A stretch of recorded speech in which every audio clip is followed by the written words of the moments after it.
आज जो हम लोग प्रॉब्लम डील करने जा रहे हैं, इस क्वेश्चन का जो बैकग्राउंड है वह यह है 8 आइडेंटिकल स्फेरिकल ड्रॉप है, each carrying charge 1 nanocoulomb are at potential of 900 volt. All सारे जो ड्रॉप्स हैं 8 ड्रॉप्स जो हैं वो कंबाइन हो जाते हैं एक सिंगल ड्रॉप पे, और पता करना है कि आपका लार्जर ड्रॉप क्या होगा। एक कंडीशन दिया है, जो कैपेसिटेंस है C जो है वह प्रोपोर्शनल है किसके, R के। जो नेक्स्ट स्टेटमेंट आप पढ़ोगे तो आपको ये स्टेटमेंट में आपको यही मिलेगा कि जो कैपेसिटेंस है वो प्रोपोर्शनल टू R है। अब आपको फाइंड क्या करना है, तो फाइंड आपको करना है यहाँ पे पोटेंशियल लार्जर ड्रॉप का। ठीक है, अब क्वेश्चन के बैकग्राउंड पे जाते हैं, मुझे क्या क्या चीज़ की ज़रूरत पड़ेगी। तो capacitance of each small drop की बात करते हैं हम लोग। सबसे पहले बात करते हैं हम लोग कैपेसिटेंस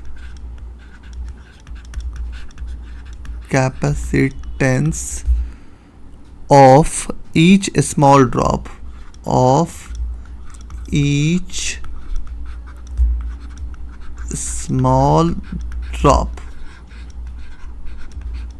मेरे को बताया गया है कि क्वेश्चन के स्टेटमेंट में यहाँ पे प्रोपोर्शनल का एक कंडीशन दिया हुआ है, तो मेरे को पता है कि C जो है वो प्रोपोर्शनल टू क्या है, R है। तो मैं इसको क्या लिख सकता हूँ, C इक्वल टू के R, प्रोपोर्शनल को हटाने के लिए इक्वल टू का साइन, और के फॉर कांस्टेंट है यहाँ पे। ठीक है, चलते हैं। ठीक है, अब मुझे ये भी पता पड़ना पड़ेगा कि charge on each small drop क्या है। तो सवाल है दूसरा पार्ट कि मुझे चार्ज पता करना होगा स्मॉल ड्रॉप का, charge on each small drop. ठीक है, अब चार्ज निकालना बड़ा इजी है। यहाँ पे मेरे को एकदम फार्मूला बेस्ट डिज़ाइन करना है, Q equal to C into V।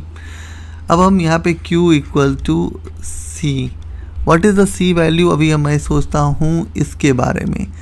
C equal to K into R, जहाँ पे K कांस्टेंट है, तो हम C की जगह डेबिट करेंगे KR, और वोल्टेज कितना दिया हुआ है, तो 900, तो इंटू 900, और चार्ज का यूनिट जो होता है वो मैं यहाँ पे लिख देता हूँ। ठीक है, चार्ज जैसे ही मुझे पता चला तो मुझे पता करना हो कि यार आखिर स्मॉल चार्ज से क्या फ़ायदा है, मुझे तो बड़े वाले चार्ज के पीछे जाना है।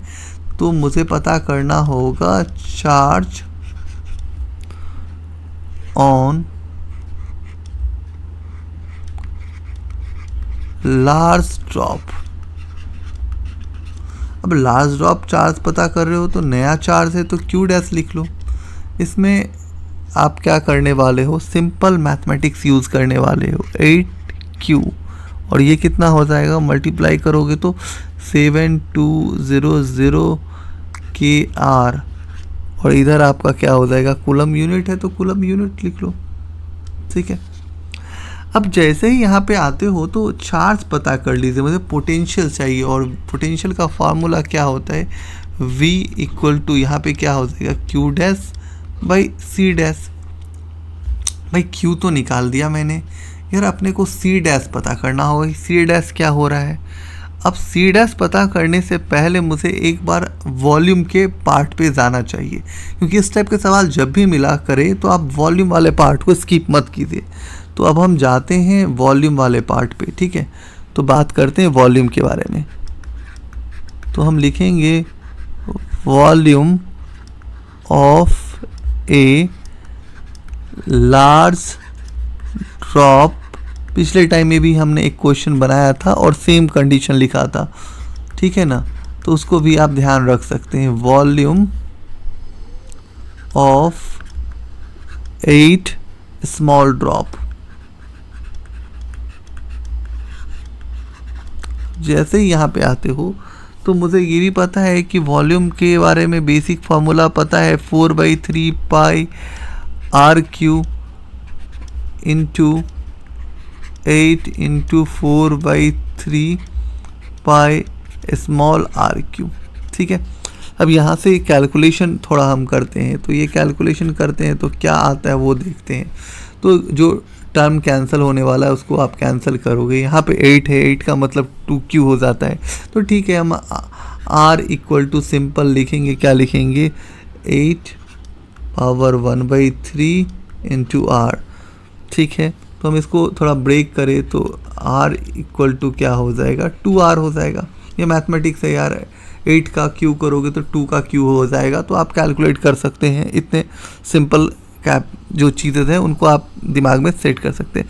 अब जो नया कैपेसिटेंस बनने वाला है लार्जर ड्रॉप का, उसके बारे में बात करते हैं। तो वो कितना हो जाएगा, k और कैपिटल R हो जाएगा। अब कैपिटल R को हम कन्वर्ट कर सकते हैं किस में, तो C इक्वल टू KR। ठीक है, अब हमारे पास V डैश चाहिए, तो V डैश क्या होता है, Q dash by C dash.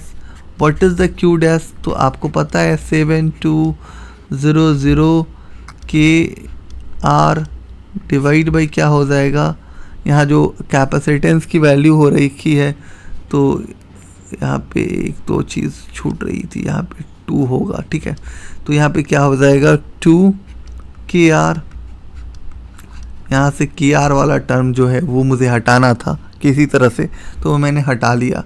तो ये कितना हो जाएगा, 3600 वोल्ट। तो इस क्वेश्चन में भी मैंने कुछ नया नहीं किया, हाँ कुछ नया चीज़ था। पिछले क्वेश्चन में हम लोगों ने कैपेसिटेंस वाले टर्म पे बहुत बात नहीं किया था, यहाँ पे हम लोगों ने एक कैपेसिटेंस के लिए सोचा है। तो ये एक आपके पास यूज़फुल इंफॉर्मेशन है। किस टाइप के क्वेश्चन में आपको नए वाले कैपेसिटेंस पता करने होंगे और नए वाले पोटेंशियल्स पता करने होंगे। और एक चीज़ तो क्लियर रखिए कि वॉल्यूम वाला टर्म स्किप नहीं करना है इस टाइप के क्वेश्चन जब भी मिले करेंगे। ठीक है, तो आप सिंपल एप्लीकेशन को यूज़ करके इस टाइप के सवाल को डील कर सकते हैं। तो आज के लिए थैंक यू।